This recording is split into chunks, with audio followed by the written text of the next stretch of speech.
Kuasa hukum keluarga Brigadir Yosua ungkap tantangan besar mengungkap kebenaran. Kuasa hukum keluarga Brigadir Yosua Huta Barat, Johnson Panjaitan, mengungkap beratnya tantangan yang akan dihadapi mengungkap kebenaran. Menurut dia, butuh peran besar dari publik untuk terus memantau perkembangan kasus meninggalnya Brigadir Yosua Huta Barat secara tak wajar itu. Johnson berkata, saat ini yang terlihat dilakukan oleh aparat penegak hukum seolah-olah semua sudah berjalan baik, seolah-olah prosedur telah ditempuh sehingga keadilan dan kebenaran akan terungkap.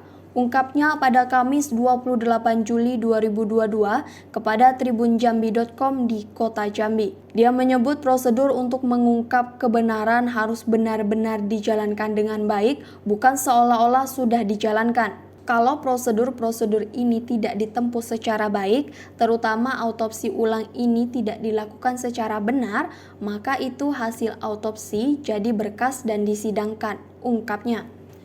Bila hasil autopsi ulang itu ternyata nanti tidak benar dan telah jadi berkas untuk persidangan, maka kebenaran juga akan sulit terungkap. Soal hasil autopsi ulang ini, Ketua Tim Forensik Ade Firmansyah menyatakan mereka akan bekerja secara profesional. Johnson menyebut kasus ini sangat berat pertarungannya untuk penegakan hukum di Indonesia.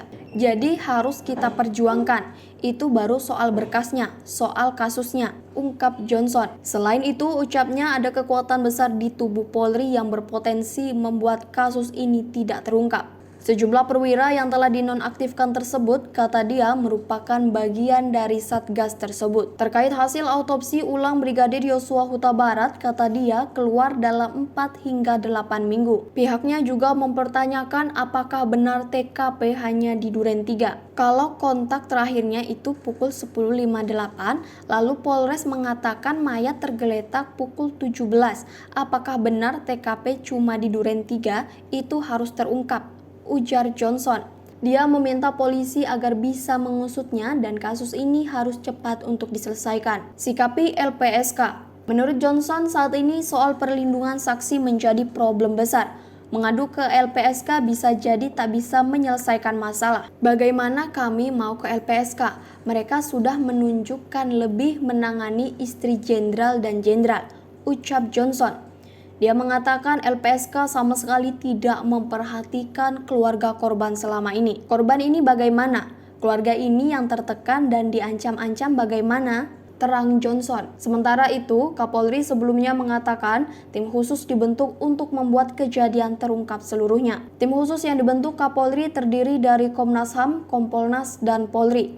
Belum ada perkembangan signifikan yang disampaikan oleh tim khusus terkait misteri kematian Brigadir Yosua ini. Sementara Komnas HAM yang sudah memilih jalan sendiri sudah mulai memeriksa ajudan Ferdi Sambo. Selain itu juga mendapatkan rekaman CCTV serta kontak terakhir yang berlangsung. Sementara Ferdi Sambo dan istri serta seorang ajudan lagi rencananya akan diperiksa pekan depan.